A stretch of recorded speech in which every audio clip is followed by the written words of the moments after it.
दोस्तों आज की कहानी चालू करने से पहले मैं आपको एक सलाह देना चाहता हूँ कि ये कहानी सिर्फ और सिर्फ मैच्योर ऑडियंस के लिए है। अगर आपका दिल हल्का सा भी कमज़ोर है तो प्लीज़ मेरी आपसे रिक्वेस्ट है कि इस कहानी को ना सुने, क्योंकि इस कहानी को जब मैंने सुना तो मेरे रोंगटे खड़े हो गए।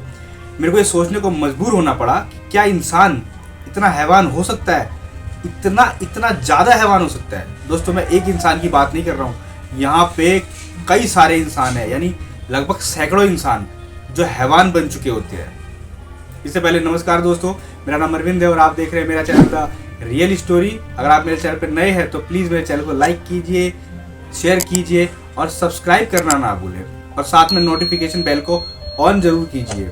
ये कहानी है अफगानिस्तान की। अफगानिस्तान में नया साल आने में 2 दिन बाकी थे और सभी लोग इसकी तैयारियों में लगे हुए थे। यहाँ पे एक लड़की जिसका नाम फारकुंडा मलिकजादा था, जिसकी उम्र लगभग 27 वर्ष की थी और ये लॉ की तैयारी कर रही थी। ये लड़की जज बनना चाहती थी। ये भी अपनी माँ के साथ तैयारियों में लगी होती है। इतने में अपनी माँ से कहती है कि इसकी कुरान की क्लासेस है, वो वहाँ जाना चाहती है और जब वो वहाँ से वापस आएगी तब वो उसकी मदद करेगी। उसकी माँ फारकुंडा से कहती है कि वो जल्दी जाए और हो सके तो जल्दी आ जाए, जिसके बाद वो तैयारियों में उसकी मदद कराए। जिसके बाद फारकुंडा घर से निकल जाती है। लेकिन उन्हें क्या पता था कि अब फारकुंडा के साथ क्या होने वाला है। फारकुंडा अपने घर से निकलती है और कुरान की क्लासेस के लिए जाती है। कुरान की क्लासेस लेने के बाद जब वो अपने घर वापस आ रही होती है तो उसे रास्ते में एक दरगाह दिखती है। फारकुंडा सोचती है कि क्यों ना यहाँ पे दुआ कर ली जाए और फिर घर चला जाए। लेकिन जैसे ही वो दरगाह पे पहुँचती है वो देखती है कि दरगाह पे साइड में एक आदमी जो कुछ बेच रहा होता है। फारकुंडा को काफ़ी उत्सुकता होती है। वो उसके पास जाती है और उससे पूछती है कि आखिर में वो क्या बेच रहा है। दरअसल वो व्यक्ति कुछ किताबें बेच रहा होता है, जो छोटी किताबें और बड़ी किताबें होती है। फारकुंडा उन्हीं में से एक किताब को उठा लेती है। वो देखती है कि उन पे कुरान की कुछ आयतें लिखी है। जिसके बाद फारकुंडा को ये चीज़ बुरी लगती है और फारकुंडा उस व्यक्ति से बोलती है कि उन्हें इसे ऐसे नहीं बेचना चाहिए। जिसके बाद उस व्यक्ति को लगता है कि ये मेरे पेट पे लात मारना चाहती है। अब इन दोनों के बीच में बहस चालू हो जाती है और बहस बढ़ते बढ़ते काफ़ी बढ़ जाती है। जिसके बाद फारकुंडा दरगाह के अंदर जाती है और वहाँ पे जो केयर टेकर होता है उसको बाहर लेके आती है। और उसे जैसे ही वो बाहर लेके आती है वो देखती है कि जो आदमी वो चीज़ें बेच रहा होता है उसके पेजेस फटे होते हैं और काफ़ी पेजेस जल के नीचे पड़े होते हैं। और वो आदमी जैसे ही फारकुंडा को उस केयर टेकर के साथ देखता है वो फारकुंडा की तरफ उंगली करके चिल्लाने लग जाता है कि इसने हमारी कुरान को जलाया है और ये लड़की अमेरिकन है। वो आदमी बार बार यही चिल्ला रहा होता है।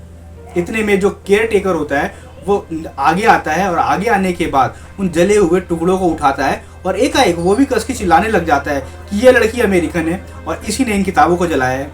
अब फारकुंडा को कुछ समझ ही नहीं आ रहा होता कि आखिर में उसके साथ ये हो क्या रहा होता है। उसकी समझ से सब कुछ परे होता है। जब तक फारकुंडा कुछ समझ पाती, देखते ही देखते लोगों की भीड़ इकट्ठा होने लग जाती है और धीरे धीरे भीड़ की तादाद बढ़ती चली जाती है। लोग एक दूसरे से बात कर रहे होते हैं कि आखिर में यहाँ पे हुआ क्या है, समझने की कोशिश कर रहे होते हैं कि आखिर में यहाँ हो क्या रहा होता है। वो व्यक्ति जो किताब बेच रहा होता है वो कस कस की चिल्ला रहा होता है और साथ में वो केयर टेकर भी चिल्ला रहा होता है। अब 2 व्यक्ति जब एक ही बात को चिल्ला रहे होते हैं तो लोग उनकी तरफ ज़्यादा अट्रैक्ट होते हैं। इधर फारकुंडा भी अपने बचाव में बातें रख रही होती है। वो कह रही होती है कि उसने ऐसा कुछ नहीं किया, वो इसी देश की है, वो कोई अमेरिकन नहीं है और उसने ये चीज़ नहीं जलाई है।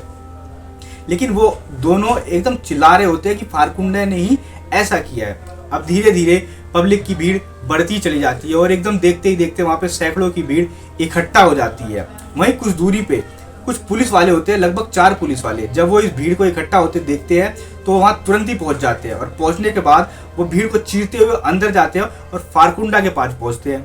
वहाँ पहुँचने के बाद वो फारकुंडा से, उस केयर टेकर से और उस किताब बेचने वाले से पूछते हैं कि आखिर में वहाँ हुआ क्या, इतनी बहस हो क्यों रही है। और दोनों अपने बचाव में वहाँ पे बातें करने लग जाते हैं। भीड़ बढ़ती हुई देखकर आदमी चिल्लाने लग जाते हैं कि फारकुंडा की गलती है, फारकुंडा की गलती है। अब इस हालात को देखते हुए पुलिस वाले ये निर्णय लेते हैं कि फारकुंडा को यहाँ से बाहर निकाला जाए, तभी ये भीड़ शांत होगी, वरना भीड़ अगर बेकाबू हो गई तो इन्हें शांत करना काफ़ी मुश्किल हो जाएगा। जिसके बाद वो फारकुंडा से बोलते हैं कि उसे उनके साथ पुलिस थाने चलना होगा।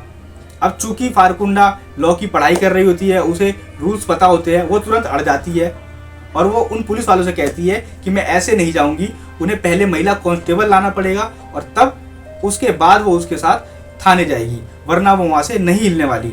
पुलिस वाले उसे समझाते हैं लेकिन वो नहीं मानती। भीड़ को बढ़ता हुआ देख पुलिस वाले फारकुंडा से और उस व्यक्ति से जो किताब बेच रहा होता है उनसे कहते हैं कि हम दरगाह के अंदर चल के इन सब बातों का निपटारा कर लेते हैं, क्योंकि यहाँ पे हालात कभी भी बिगड़ सकते हैं। जिसके बाद वो जैसे ही दरगाह के अंदर जा रहे होते हैं, भीड़ एकदम से उसको घेर लेती है और खींच के नीचे गिरा देती है। और देखते ही देखते वो सैकड़ों की भीड़ फारकुंडा पे लातों से, हाथों से, जैसे हो सकता है हमला करने लगती है। फारकुंडा अब उन भीड़ के बीच में थी।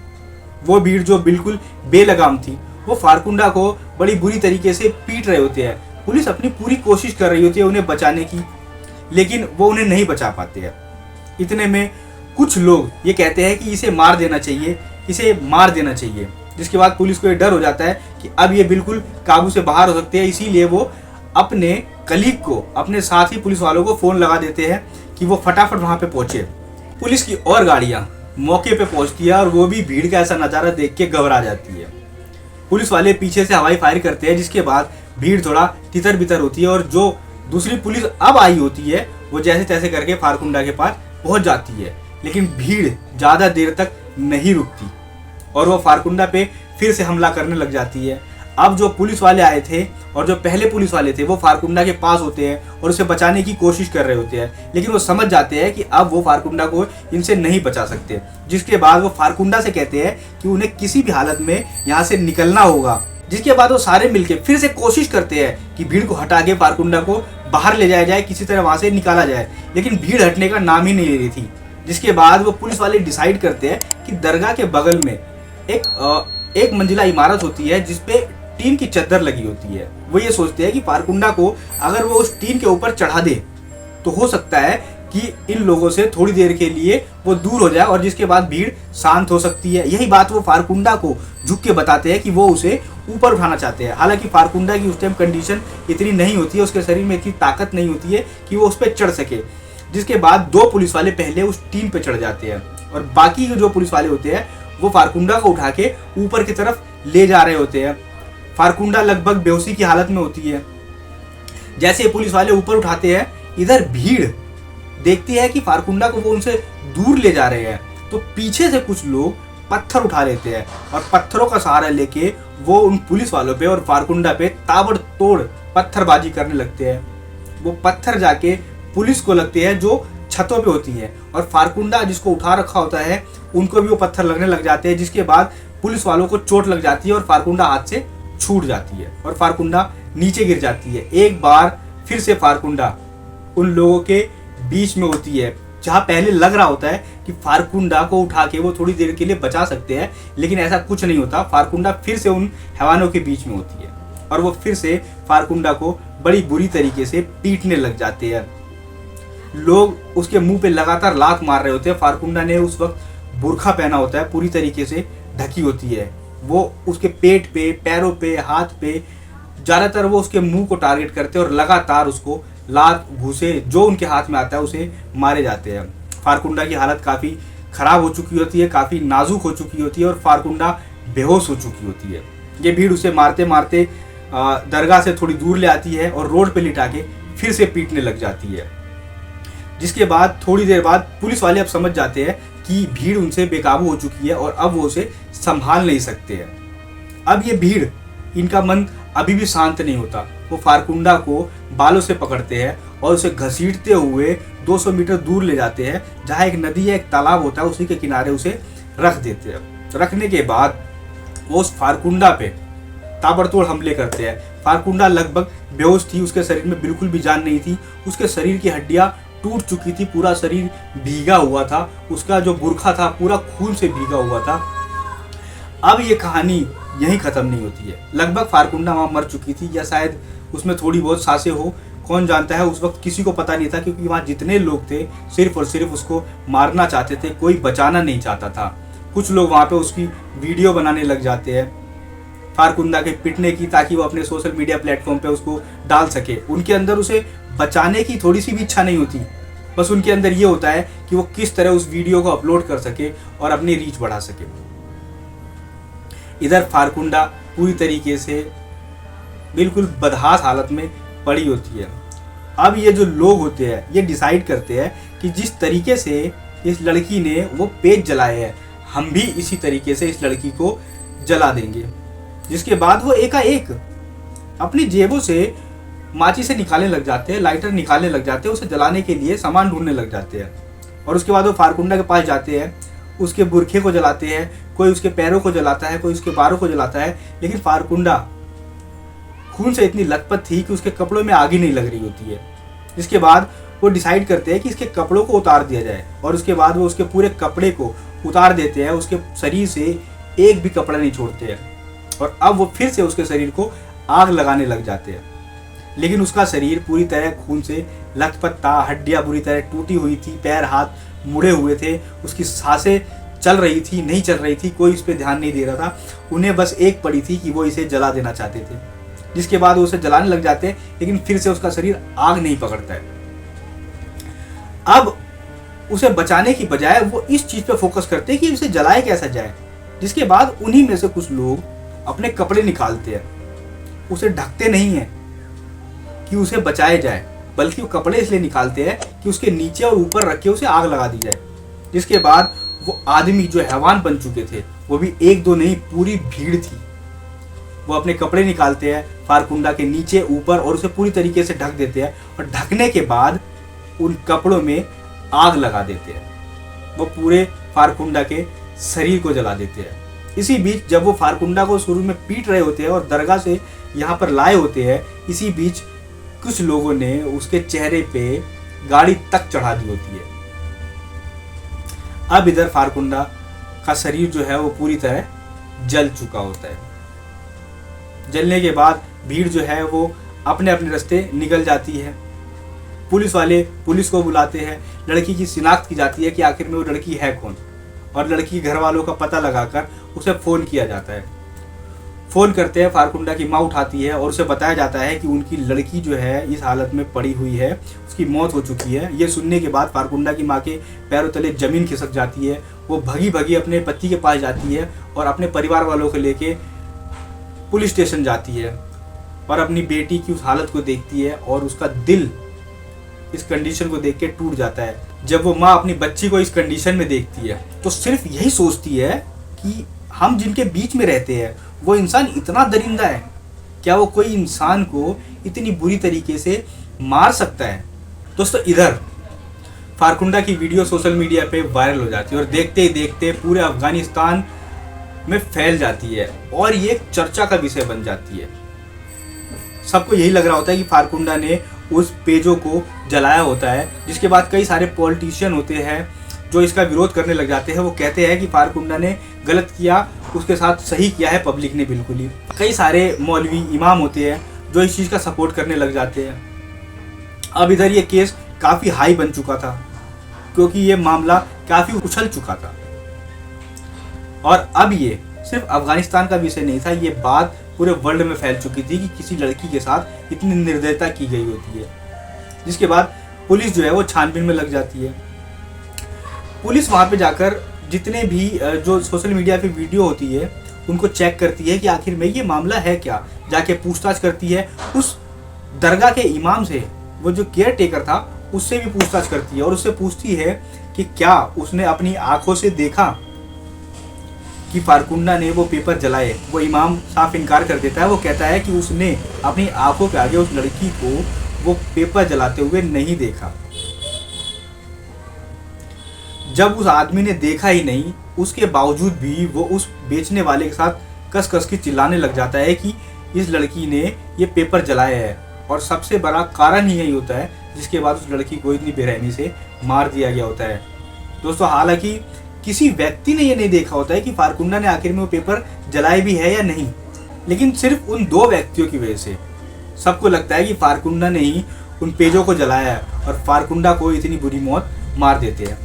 इधर पुलिस वाले जब उस किताब वाले से पूछताछ करते हैं कि आखिर में क्या फारकुंडा ने सचमुच में वो किताब जलाई थी, वो पेजेस जलाए थे, और पुलिस उस व्यक्ति पे दबाव बनाती है तो वो कबूल करता है कि उस लड़की ने वो पेजेस नहीं जलाए, उससे बदला लेने के लिए वो पेजेस उसने खुद जलाए हैं। इसके अलावा जब पुलिस छानबीन करती है और पता लगाती है कि बाकी और लोग कौन थे, तो पता चलता है कि वो बाकी और लोग वहीं के लोकल लोग थे कोई दुकान पे बैठने वाला था, कोई सामान बेचने वाला था, कोई रास्ते में वहीं का लोकल आने जाने वाला था, जिन्होंने उस लड़की को इतनी बेरहमी से मार दिया होता है। और ये काफ़ी हैरान करने वाला मामला होता है कि उन लोकल लोगों ने, उन लोगों पे कोई भी पहले का कोई क्रिमिनल रिकॉर्ड नहीं होता है, और इसके बावजूद भी उन्होंने इतनी बुरी तरीके से फारकुंडा को मारा होता है। जब पुलिस छानबीन पूरा करती है और वो केयर टेकर बताता है कि उसने उसे नहीं देखा जलाते हुए, और जब ये बात फैलती है कि आखिर में किसी को पता ही नहीं था कि फारकुंडा ने सही में उसको जलाया है कि नहीं जलाया, और उसके बावजूद भी उसे मार दिया गया है, तो जिसके बाद जो लोग उसका विरोध कर रहे थे, अब वही लोग उसके सपोर्ट में खड़े होने लग जाते हैं। और अब वही लोग ये कहने लग जाते हैं कि जिन लोगों ने फारकुंडा को मारा है उन्हें सजा दी जानी चाहिए, उन्हें फांसी होनी चाहिए।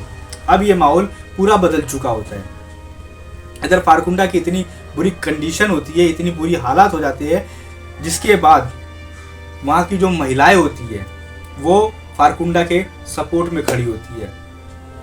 फारकुंडा को दफनाने के लिए कोई भी पुरुष नहीं गया होता है, क्योंकि ये महिलाएं उन पुरुषों का विरोध कर रही होती है जिन्होंने उस फारकुंडा को, उस लड़की को, उस बच्ची को इतनी बुरी तरीके से मारा होता है। अफगानिस्तान के इतिहास में पहली बार उस समय किसी लड़की को सिर्फ महिलाओं द्वारा दफनाया गया था। इधर जो ये व्यक्ति चुने गए थे अपराध के रूप में, इनमें वो लोग थे जिन्होंने उस लड़की के मुंह पे गाड़ी चढ़ाई थी, इनमें वो लोग थे जिन्होंने पत्थर मारा था, इनमें वो लोग थे जिन्होंने उसके ऊपर कपड़ा लगाया था। इस तरीके से इन लोगों को चुना गया था। छानबीन के बाद लगभग 49 लोग इसमें दोषी पाए जाते हैं, जिसमें से 19 तो सिर्फ वो पुलिस वाले होते हैं जिन्हें उस समय फारकुंडा को बचाया नहीं। उन्हें फायरिंग करनी चाहिए थी, उन्हें और पुलिस वाले बुलाने चाहिए थे, और किसी तरह उनके रहते हुए फारकुंडा के साथ ऐसा नहीं होना चाहिए था। लेकिन फिर भी फारकुंडा के साथ ऐसा होता है, क्योंकि वो पुलिस वाले आखिरी में हार मान लेते हैं और वो भीड़ को अपनी मर्जी का करने देते हैं। इसके अलावा जो 30 बचते हैं उसमें से 4 लोगों को फांसी की सज़ा होती है और 16 लोगों को लगभग 10 वर्ष की सज़ा होती है। दोस्तों, आगे चल के इन अपराधियों में से कुछ लोगों को बरी कर दिया जाता है और कुछ लोगों की सज़ा को कम कर दिया जाता है, और जिन्हें मौत की सज़ा होती है उनकी मौत को बदलकर 20 साल की सज़ा कर दी जाती है। इन्हीं में से वो लड़का जिसने उस लड़की पे, फारकुंडा पे गाड़ी चढ़ाई होती है, जिसका नाम याकूब होता है, दरअसल वो बताता है और उसके परिवार वाले बताते हैं कि उनका लड़का जो है वो नाबालिग है। वो दुकान पे बैठा होता है और भीड़ उस लड़की को मारते हुए ले जा रही होती है, जिसके बाद वो उनको देख के बहक जाता है और ये हरकत कर बैठता है, और वो अदालत से ये गुहार लगाते हैं कि बच्चे को नाबालिग के रूप में छोड़ दिया जाए या उसकी सज़ा को कम किया जाए। जिसके बाद कोर्ट ये निर्णय लेती है कि उसकी मौत की सज़ा को कम करके 10 साल की सज़ा में बदल दी जाए, और उसकी सज़ा को 10 साल के रूप में बदल दिया जाता है। वहीं वो इमाम, वो जो केयर टेकर था, जो लड़की के साथ, फारकुंडा के साथ आया होता है बाहर और उस बेचने वाले के साथ मिल जाता है, उसको भी मौत की सज़ा होती है, लेकिन उसकी सज़ा को भी बदल के 20 साल कर दिया जाता है। और ऐसे ही जो लड़की जज बनना चाहती थी, कानून की पढ़ाई कर रही होती है, वो चाहती थी कि वो लोगों को न्याय दिलाए, उस लड़की के साथ ही खुद न्याय नहीं हो पाता है। दोस्तों, आपको इसके बारे में कुछ कहना है तो प्लीज़ कमेंट जरूर कीजिएगा। मिलते हैं किसी और कहानी के साथ। नमस्कार।